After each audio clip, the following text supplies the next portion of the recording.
The theme is sustainable development in Africa. And we have been engaged with this issue since independence. Our political movement, which started as a student movement, had time to study and sort out our thinking, because thinking is quite confusing. Now, in the last 60 plus years, as a student movement, as a fighting force, liberation movement, and as a political party in government, we have identified what we called strategic bottlenecks that block socio-economic transformation in Africa.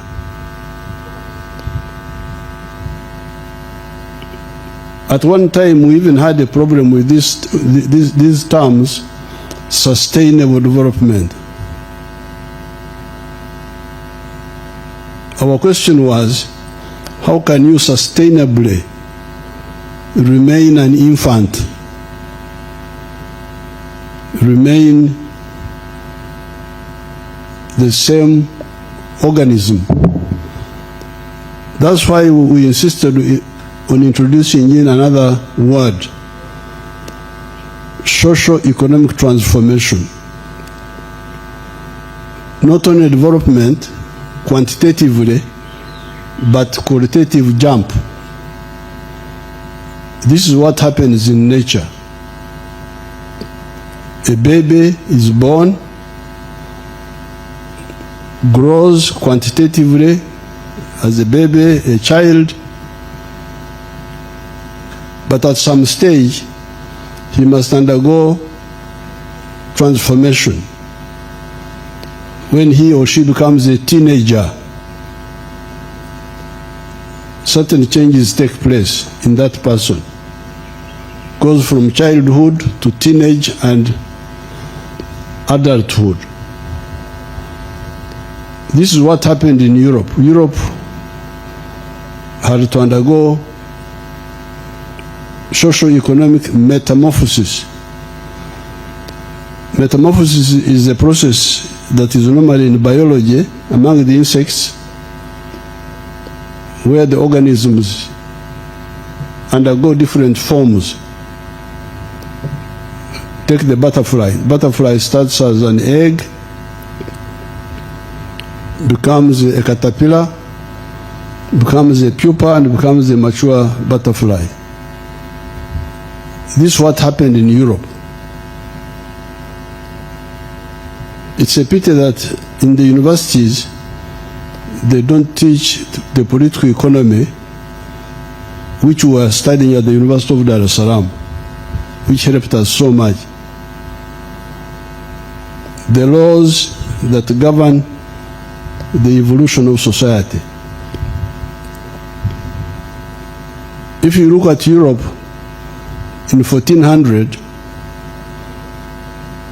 it was a three-class society.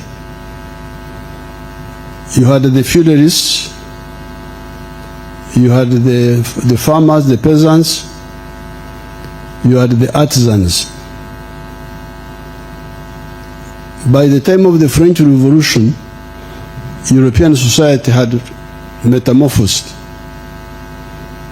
into a four-class society. That is, the feudalists were still there, but a new class had emerged which never existed in human history. This was the middle class. The people who made a living between the difference between the cost of inputs and the final product. What we call profit.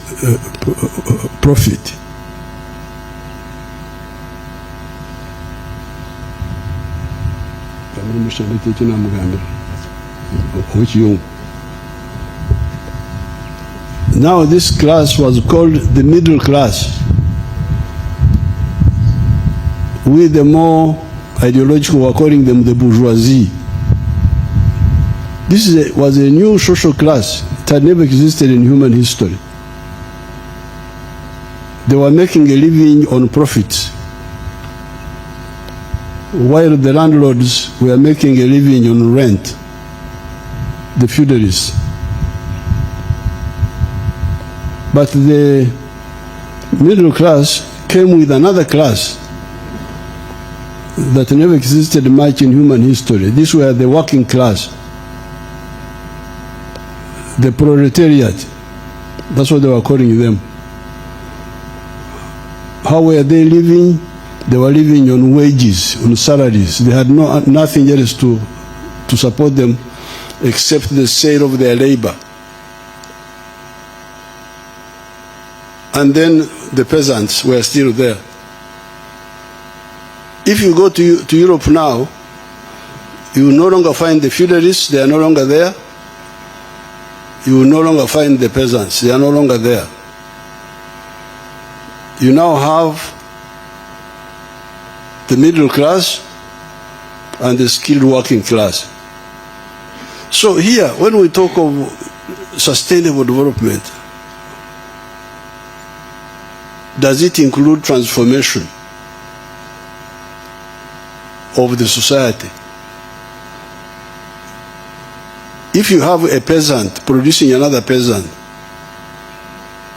and you go to the villages, you find 3 generations of peasants, grandfather, father, grandchild, they are all there. This is very dangerous. So therefore, in that, I would really appeal to the thinkers to also emphasize this issue of qualitative jump of the society. And in order to assist this qualitative jump, we identified a number of bottlenecks that were blocking it. Bottleneck number 1, in the case of Africa, before independence, we had a problem of no freedom,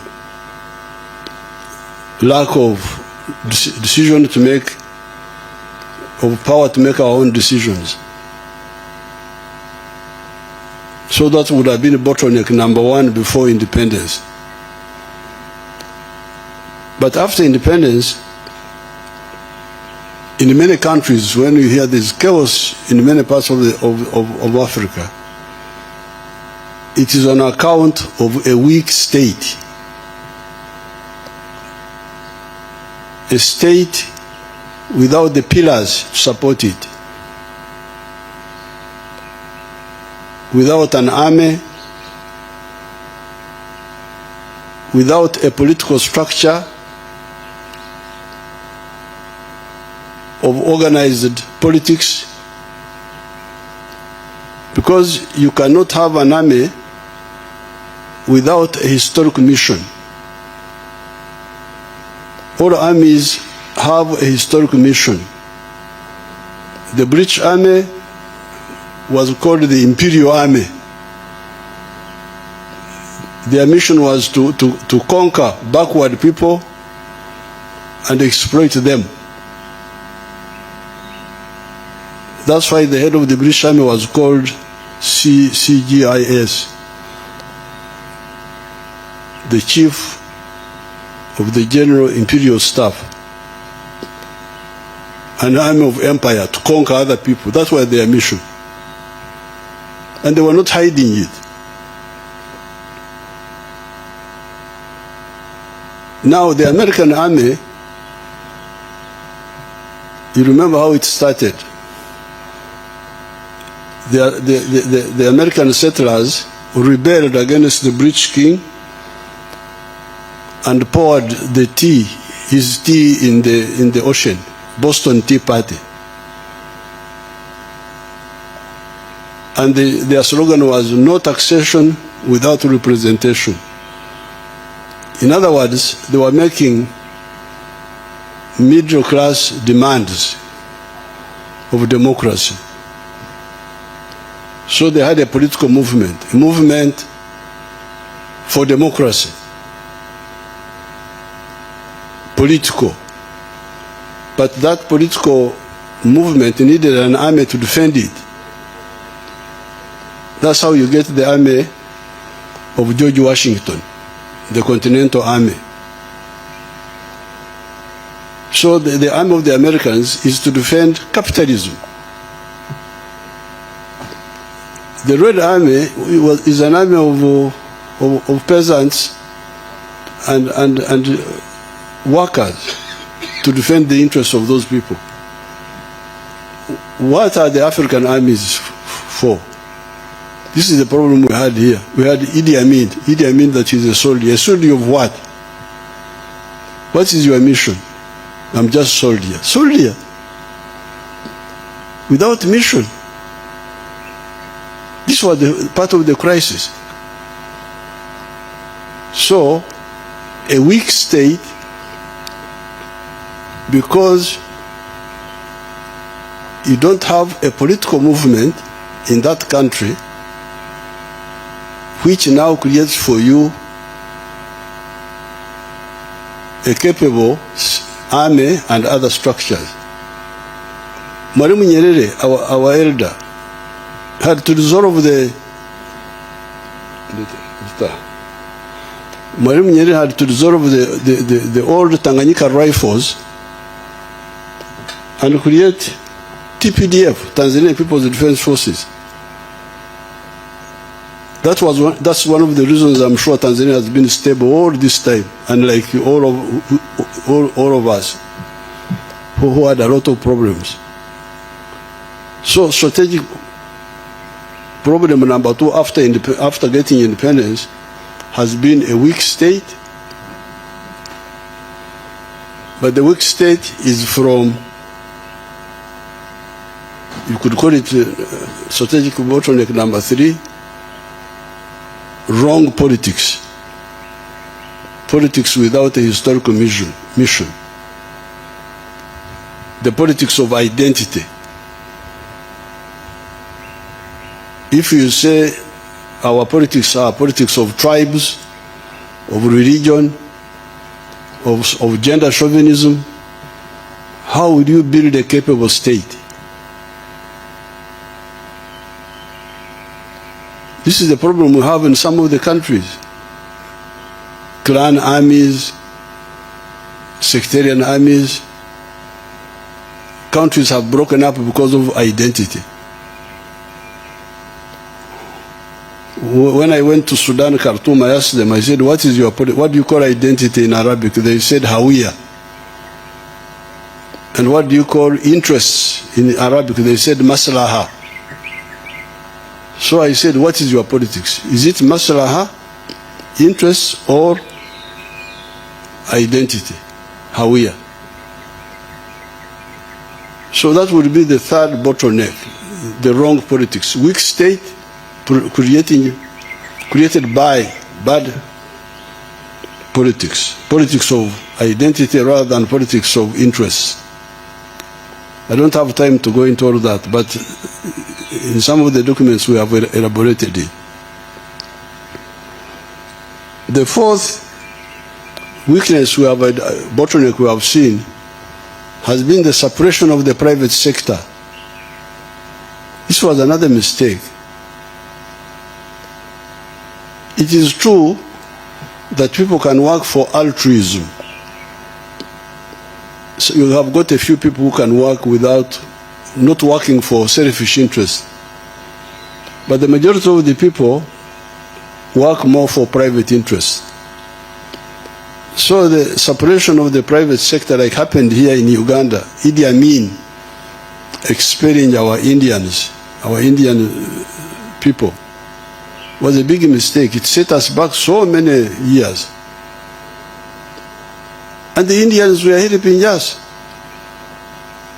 bringing entrepreneurship.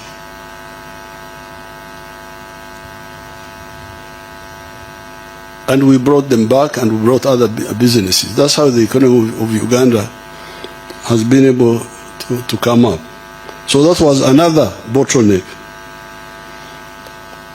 The other bottleneck has been the export of raw materials. This one is a big disaster. I was meeting an American delegation just now, and I was telling them that please, the new government of Mr. Trump, be clear on this point.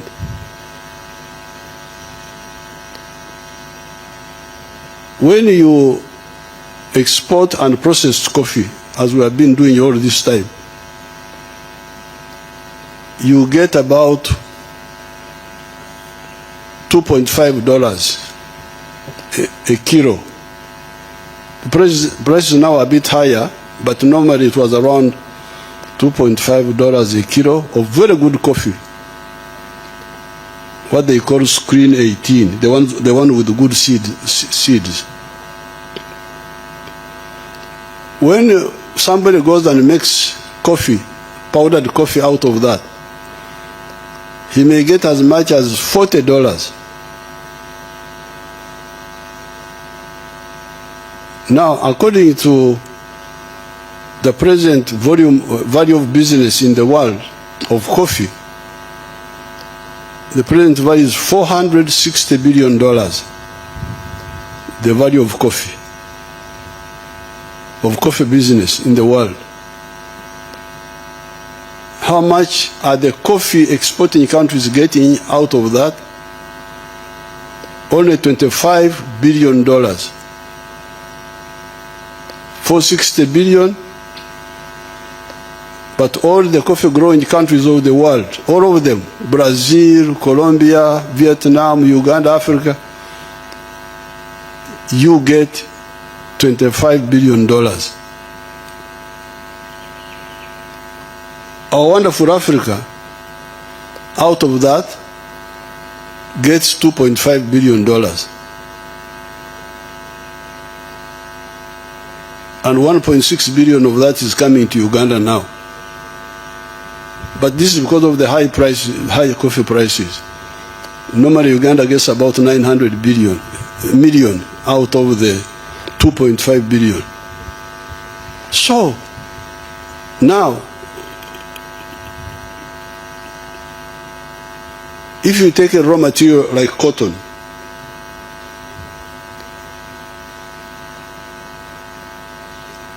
so in other words, in every kilogram of coffee, Africa is donating about more than $20 to the rest of the world, if not more. But also donating jobs.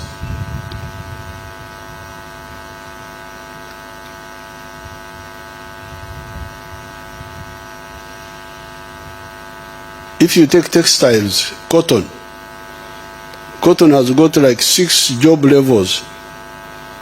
You grow the cotton, that's some job. When you harvest the cotton, you gin it, you remove the seeds. That's another level of jobs, the ginneries. Now, much of the African cotton has been ending there. They export what they call lint cotton. Cotton without seeds, after removing the seeds. Then somebody else goes and does the spinning. Spinning is another level of jobs. Then the weaving, that's another level of jobs. Then the printing of colors, that's another level of jobs. Then the tailoring now to make garments, that's another level of jobs. Of course, there are other values in cotton which Africans were not bothered with. Gunpowder is from cotton. People don't know that. That's why the Chinese were taking a lot of cotton. Because a part of the cotton is what you use to make nitrocellulose, which makes the gunpowder. So that's another bottleneck. they're relying on raw materials, exporting. You are donating money and donating jobs. When you see these children dying in the Mediterranean, going to Europe, this is the problem. They are being killed by these economies of raw materials. So you can go to every raw material, whether it is agro-based or minerals. Some people wanted us to export. We have got very good iron ore here. The best in the world, high grade, 70% pure. It's the best. There's only the one of Peru is near, about 50%, but ours is much higher. So some people wanted us to export iron ore or tare, we call it in our language, to India. And one of our districts, where some people who are here, whom I see come from, had already made a deal with India that we sell our iron ore to them as iron ore. I said over my dead body, I have banned all the export of unprocessed minerals from here. Let them stay in the ground. When the grandchildren come, they will get them out. So, a ton of iron ore at that time they would give us $47. Then they go, because it is very high quality, a ton of iron ore gives you 700 kilograms of steel, almost 1-to-1.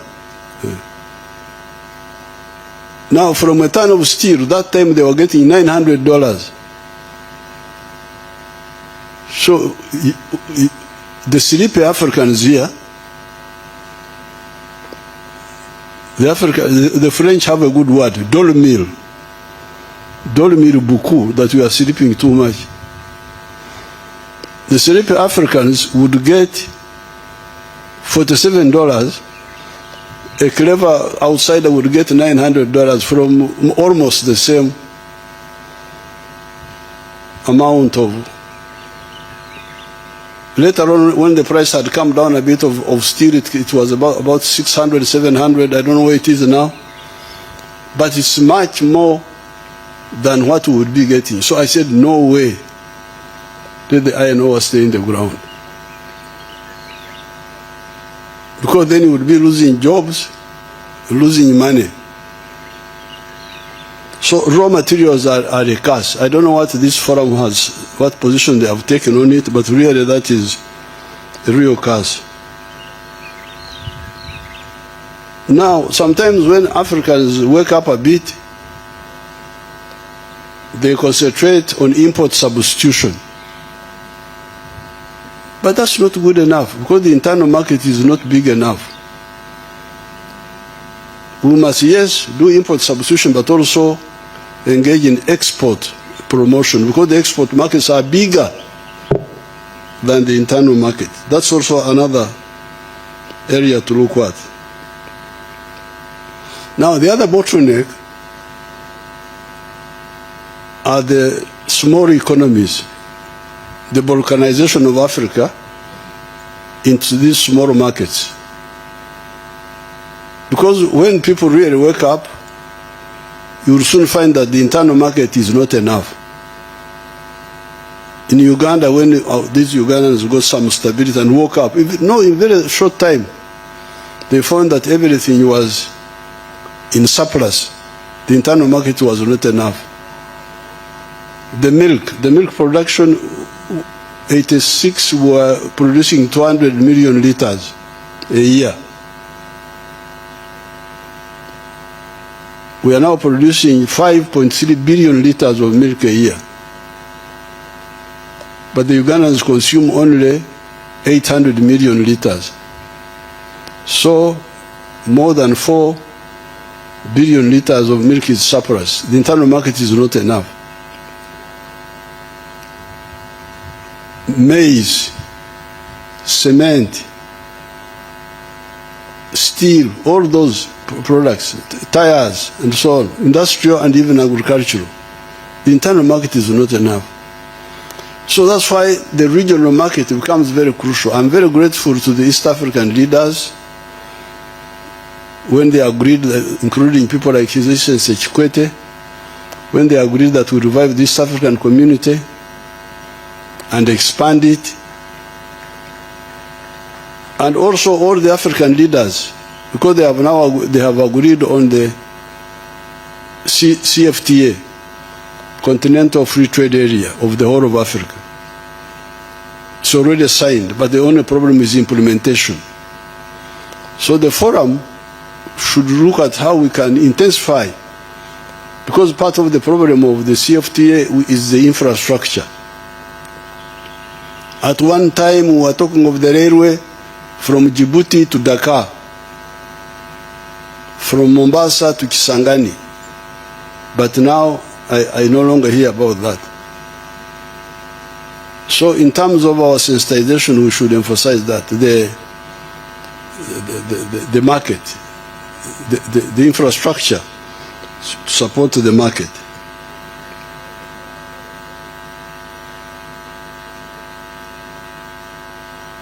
Then infrastructure, that's another bottleneck. Because we were talking with the World Bank, I went to Nairobi for the World Bank meeting, and I said, you wonderful people, you talk of the private sector-led growth. Yes, but the private sector needs low costs of doing business, which means low cost of electricity, low cost of transport. Labor is low cost, that's no problem in Africa. The labor is not expensive. But you need low cost of money in the bank, and so on, which means infrastructure. So infrastructure must be emphasized, not just, and when the World Bank talk of infrastructure, sometimes they talk only about the roads. The roads are good for cars and passengers, but not good for cargo. For the cargo, we need the railway. The railway and the water transport. They are much cheaper. So that's another bottleneck. Then, of course, education and health, the human resource. The human resource, you cannot have the transformation if your people are not educated, they are not healthy, they are not skilled. Here in Uganda, we have been having another bottleneck. This is the big proportion of the population outside the money economy, only working for the stomach, for eating. Because here in Uganda, you don't have to be very, very brilliant to survive. You can survive even if you are not. You eat mangoes, you go to your relatives, you spend all the time. Your relatives see you coming. Where are you going? I have come to see you. Imagine. I have come to see you. The man is not working, he's not what, but he's eating. So we checked when we came into government, and we found that by independence, only 4% of the homesteads were in the money economy. The rest, 96%, were outside the money economy, working only for the stomach. what they call subsistence. That because the land is so rich, you can grow food which you eat, even if it's not very nutritious, but you appear to be alive.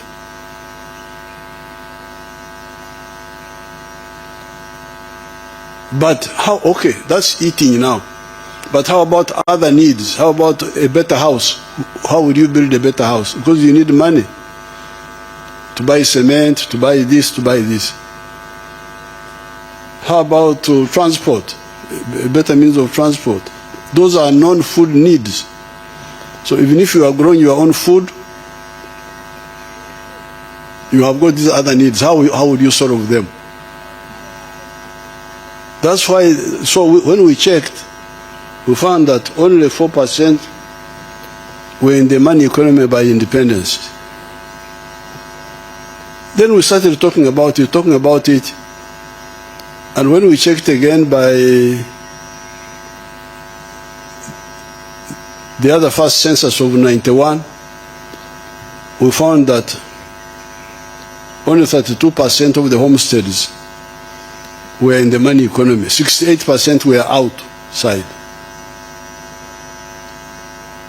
We started talking and pushing some programs, but by 2013, still only 32% were in the money economy. 68% were outside. Their taboo was money. All families don't have money. Bedira sente. Muzuro gwabwe sente. Umuzuro is our word for taboo.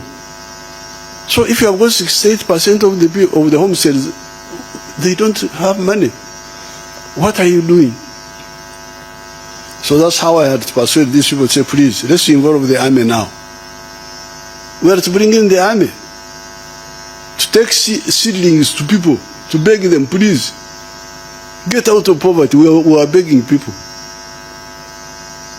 Grow coffee and get out of poverty. Take free seedlings, no buying, no what. Taking it to them. Seedlings, this one what, this one, breeding and planting materials. We are calling this Operation Wealth Creation, using the army. Now when we checked, by 2019, the people in the money economy were now, for the first time, 61%. The ones who are still outside the money economy were 39%. Now the army also had started making their own mistakes, so we decided to change and give the money to the people themselves in the parishes, called parish development model. Each parish to get annually some money, which they put in their circle, in their savings and credit or cooperative, and they join the money economy by doing this, doing that, doing that. When they checked the other time, they said the figure had now gone to 33%, still outside, 67% in the money economy. So these bottlenecks should be clearly identified, and we had identified, I think there were 10 of them, which we put in the NEPAD. I went to Addis Ababa and I presented them. They are not well organized here. But that list which we took to NEPAD in Addis Ababa should be brought and shown to you so that you can see whether it makes sense. So therefore, when we talk of sustainable development, according to our experience, this is what we have seen. And I have been persuading these Ugandans that these economies can jump.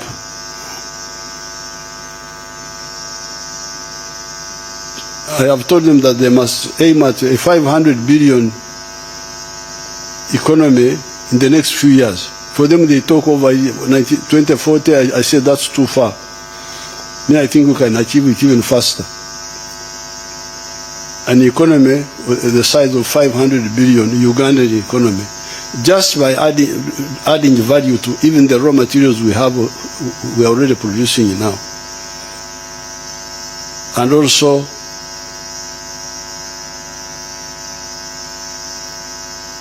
building a new economy of, because the economy of Uganda has gone through 5 phases now, since we got involved in the government. Number 1, minimum recovery. Number 2, expanding the old colonial economy. Number 3, diversifying. Number 4, value addition. But also, number 5, the knowledge economy. The economy of automobiles, of vaccines, of science, not just simple adding value to the raw materials. So with these few words, I welcome you to Uganda, and I wish you good luck. Thank you very much.